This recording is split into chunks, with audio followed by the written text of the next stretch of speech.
guys, so today we are going to be going over how to make this Tunisian style headband, and you can add cross stitching to this if you like. You don't have to, but this yarn's very soft, and I made this a year ago, so I'm trying to think of what it would be.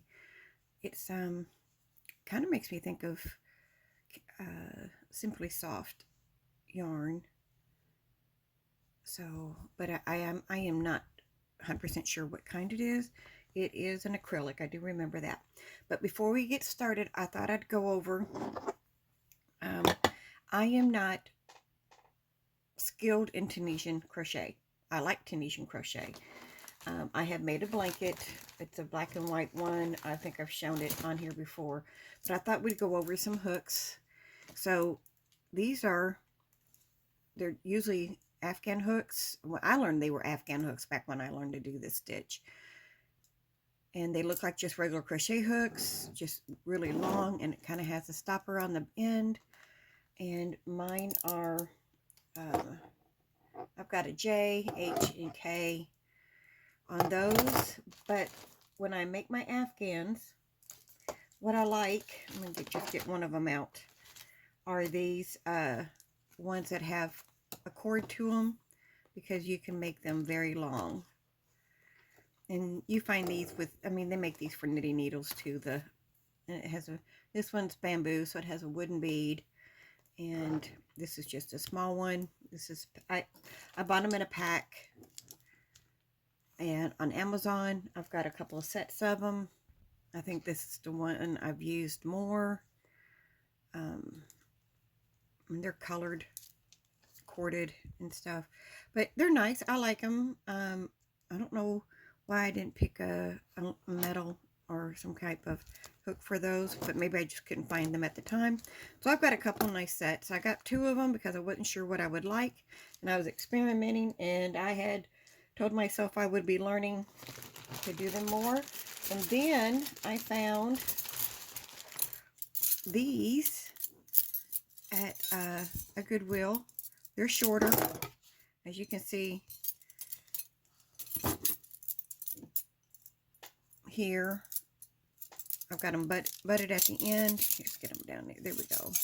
So that's the bottoms of them. They're even, and then you can see how much shorter they are than some of the other ones. And now these are nice if you are working a little bit smaller project. Now but what we're doing today, try to get these out of the way. You could use one of these, of course, one of the smaller ones, and it'd be worked really well. But because I am not doing that many stitches on this, we are going to be using a regular crochet hook. So you don't have to have a special hook for this. We're just going to use a regular one.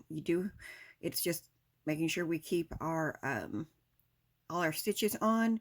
And if you have a stopper, I know they make them, I just don't have any of them, you can put that on the end to make sure, but it works really well. Just kind of squish your stitches together. So that's what we're going to be doing. Just wanted to introduce you to some of the hooks. I like these because they are smaller, and if I wanted to do various size, these are wonderful if you're doing panels, which is what I did with a blanket I made for a wedding gift. I did panels, and then I embroidered roses on those panels for her. And then it's been so many years ago. It's been about 30 years ago since I made that, because I was in my 20s. Well, it's longer than that. Oh, I'm getting old. Anyway, this is what I first learned how to crochet. This is the type of Afghan hook, Tunisian hook that I learned on. I don't think I've ever seen the ones with the cords back then, but as I said, I was in my 20s, and I had to, I really thought it was pretty. That and a broomstick stitch. I think I used that in her blanket. But anyway, enough of that. Wish I had a picture. It's one of those things you wish you had a picture of. Let's get into this. So with any project, your yarn will determine the way it's wide. This is kind of a wide one, and I believe this was like 17, 18 stitches. So if you want it a little bit narrow, you bring it down a little bit more, because this is, this was an experiment. But you also, if you're going to embroidery, now if we bring this down, which I'm thinking about doing, maybe to about here, so it's not as wide, then what we stitch here will make a big difference. You may not be able to get a full pattern. I think this is why I did this, because I really wanted to do a flower. But you could do any kind of decorative stitch. You could use embroidery thread. This is what this is. It's just the full strand of thread, kept it thick. You could use a lightweight yarn, which is what I'm thinking about trying this time. And then you just pick a pattern, or you leave it plain, which makes a nice, clean, headband. And if you watch MDL Michael, he does a lot of Tunisian teaching, and I'm sure he could share a very beautiful stitch if that's something you wanted to try. But for those who want to just kind of dabble, this might be a good video for you. So let's get started. We're just going to shorten this up a little bit, and because this one's a little wide, you can kind of tell the difference between these. It's not that much wider, but it is a little bit wider, of my standard. So we might just take out we might do 15 instead of 18. Just take out about 3 of them, and we can decide later on what we're going to do with this. So let's get started. All right, so we're going to actually get started here. I'm just going to use this little, it's a plastic hook. They're not my favorite, but I thought I'd give it some use. You can do this project on a regular hook. I prefer a metal one, but I cannot find mine that I'm looking for at the moment. And so we are going to just let this work. Let me see, what are you? It's too small. I have to, it's like I have so many of the same size hooks, and where this one will work, I love working with these, but those do not work as well because they've got the nice handles on them, and you don't have the room to gather your stitches. Okay, so let's get started with this. We're going to be starting like we do all crochet projects. Sorry, I got some yarn trying to be used, I guess. We are going to be using the slip knot, and then I'm going to make a foundation row of 17. This is what the width I like. 5, 6, 7, 8. Okay, and then thing about Tunisian, the ends like to curl up when you're working your project. And to help this, if you go through the back loop only and yarn over and bring up a loop, we're going to keep that on our hook. This is the thing about Tunisian, you're going to keep all your loops on your hook here going forward. So we're going to gather our loops. So then we're going to, when we get to the end, we'll make that return pass. And I just go ahead and do that. It's just like I'm going through the back loop, grabbing my yarn,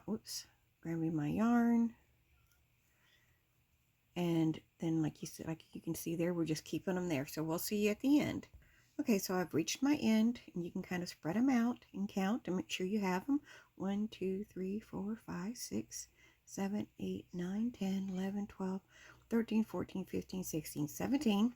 Of course, this is what we want to do our best to make sure we keep that number. And just like everything else, we don't want to drop one or add one unless that's what our pattern is. So we're going to yarn over, and I'm just going to go through your first loop. This is the return pass. And then I'm going to yarn over. Then this time I'm going to go through 2. So it's good to keep your yarn tight. Go through 2. Yarn over, go through 2. Yarn over, go through 2. And we're going to do this all the way to the end.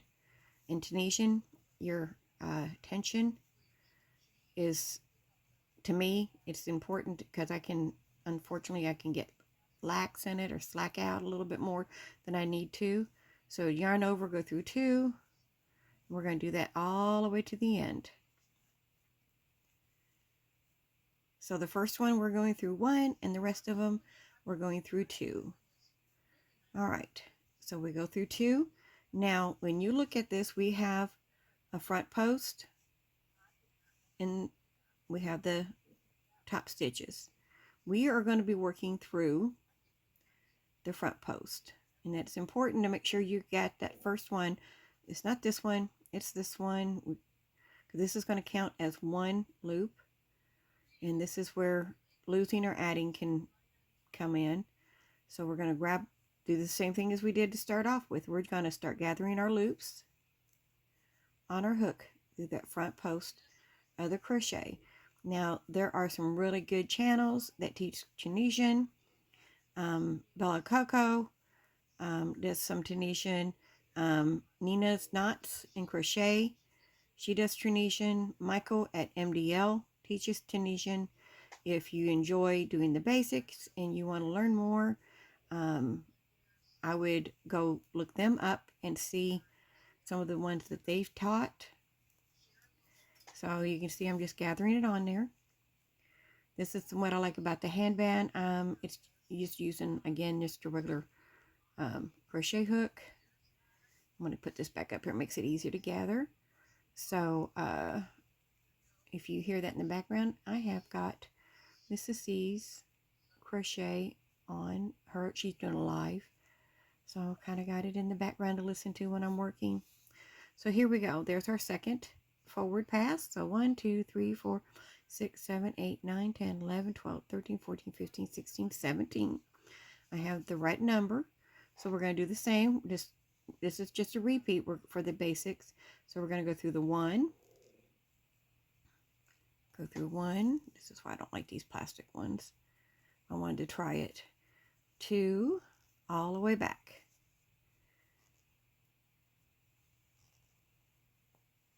Okay. And then we're going to do this until the length that you need. Now, measure the circumference of your head, and I go between 1 inch to 1.5 inches, depending on my yarn. It could be up to 2 inches if it's got a really good pull to it. Like elasticity. Oh, so there's our second pull, our second, return. And then we're going to be doing the same thing. We're going to be just going right back and doing this. My headband, this white one, was approximate 70 rows. And I said that will vary depending on your hook, your yarn, and what you're using. So that's what we're going to be doing. So you can kind of just remember, we're going to go through that front post, gather our hooks, our loops. You can count. This is the row I like to count to make sure I am not missing any, because this is usually where I drop one or miss one of the posts. So I can always check mine. And once you get the hang of it, it's not really hard. You start getting faster at it. The return pass is maybe take a little bit more time, but because you want to make sure you're just going through 2. And that's where you could either add or lose one. So that's the important thing. We want to make sure we get the last one here. It can be kind of tricky to see. And then this again, we're going to count 1, 2, 3, 4, 5, 6, 7, 8, 9, 10, 12, 13, 14, 15, 16, 17. And then we're going to return. First one just is 1, and then we start going through 2 each. So I'm going to let you work on your project until you get the length you want if you're doing it with me. If not, I will see you when I reach my length, and it'll be simple twist, and then we can talk about how we embroidery on our headband. So I will see you in just a little bit. The row I want to end with. So let's talk about how we finish this. You're going to go in to that loop like you would normally do, but we're going to go in between. We're going to bring this through 2 loops. So it's like doing a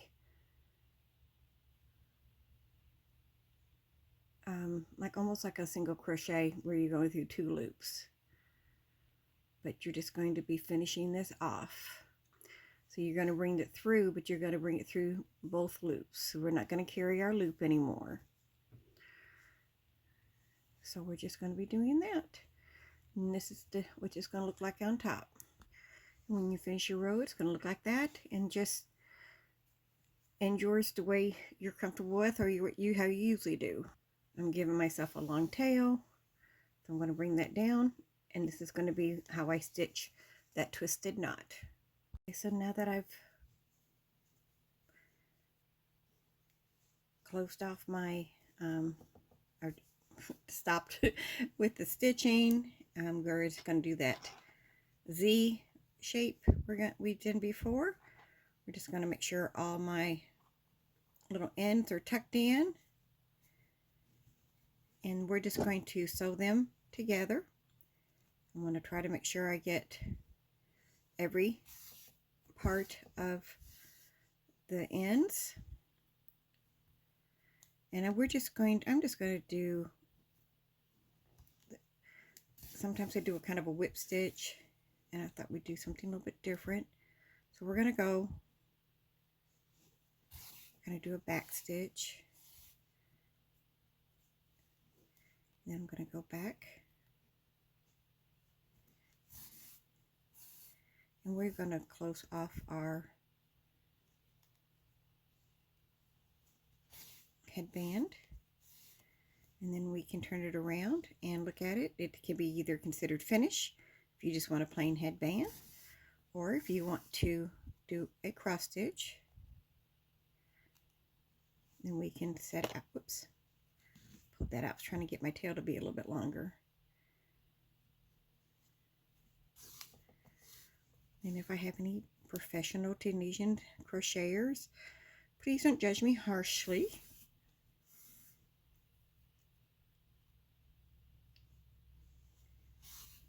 But we're just going to do this really nice and neat. Hopefully we can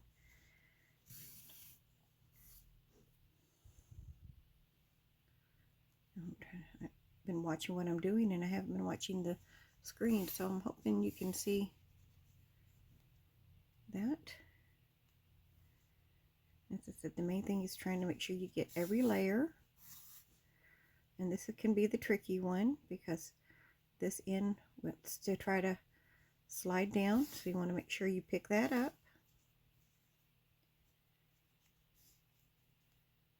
I'm just trying to make sure my stitches are tight enough.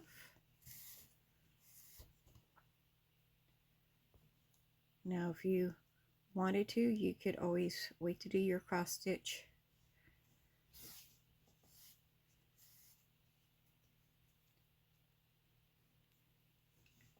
while it's laying flat. I like it this way because I want to make sure. I'm just going to pick up my end real here, and I'm going to turn it. I want to make sure I secure my ends here, and then I'm just going to weave in my end. Okay, so there is the headband. Sorry about that. I'm trying to make arrangements from getting my granddaughter. So there's a little twisted knot. So we just stitched it together. And now we can decide where we want to put our design and what kind of design you want to give. Now, mine was a little flower. Now, since I have made this is smaller. I did make a smaller one for someone that needed, would be a smaller head, but the design would still fit. And this is just a simple flower one, and you would just cross stitch this if you had um, thin yarn or the embroidery thread would work. Something else would work, which I'm really slightly tempted to try, are beads. This would be really pretty beaded, instead of using a cross stitch, using a bead. And I'm trying to figure out what design to put there, so I'm gonna check on something real quick. Okay, so my cross stitching skills have not as well as it used to be, but I want to show you here what we're going to use if you're going to do this. We're using this as our little block, and that's where I'm going to be making my stitches. So I'm going to go inside there to the top of this one.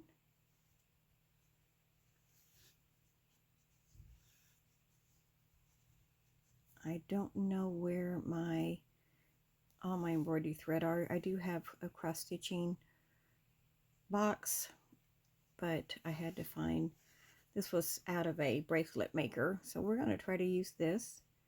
Now I'm going to, the only thing is you kind of need to find where, let me see how I did that.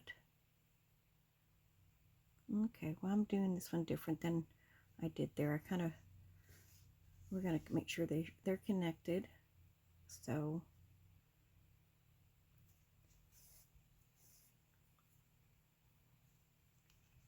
we want them to, our X's to touch our ends is what it is. So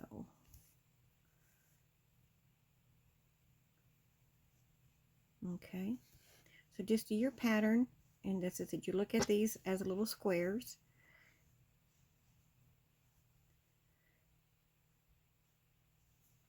and it could be, like I said, been a while since I've really worked on my cross stitching, so I'm trying to make sure it looks good.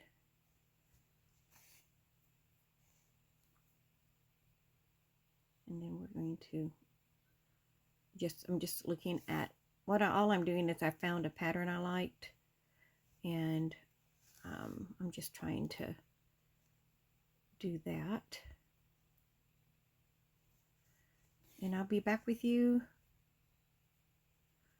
to show you what this flower looks like. We'll see if it looks like a good flower or not. So just to update, here is the outline of my flower. I'm going to loosen this up a little bit. I made that one tight, and then around in the side, this part of the pink, I'm going to do, I believe, red to make me just a small little flower. So as you can see, this is makes it so much easy to cross stitch on, because you just count these as squares like you would just on a cross stitch fabric. I got that too tight. There we go. And we'll just have a little rose, and you can do a stem if you want with little bitty flowers, or you can just do the flowers, which is what I'm doing this time. It's just, we're doing just flowers, and I'm just loosening up with any one thing that looks tight. And this would be enough too for your flower. Just a very simple design. But if you want to fill it in with another color, you could do that. You could also use 2 different colors if you wanted to. Put that in here. Or you can fill it up with just one and just do your center with a different color. So that is basically all you have to do to put embroidery on there. You could do a rainbow. You could do bows. You could do any kind of, as long as you can make it a small one, because you have a very small canvas. You could just do designs. You can do zigzags all the way around. And you can, whatever you can think about. If you can cross stitch it within the 17 stitches, you can make any pattern you like. So that's one reason I like the Tunisian stitch, is if you want to do that on there, you can do that a little extra. So I hope this was, you enjoyed this. As I said, I might make a few more little flower ones on there to kind of offset, to go around on one side. And another way of doing this would be using beads, which I think would be very beautiful to add beads to it. And that's it, guys. I hope you enjoyed. I hope it was helpful. Like I said, I do my knot first because I want to see where the flowers are going to fall in on my headband. All right, that's it for this headband. I hope it was understandable and you enjoyed it. And I will be talking to you later, guys. Bye for now.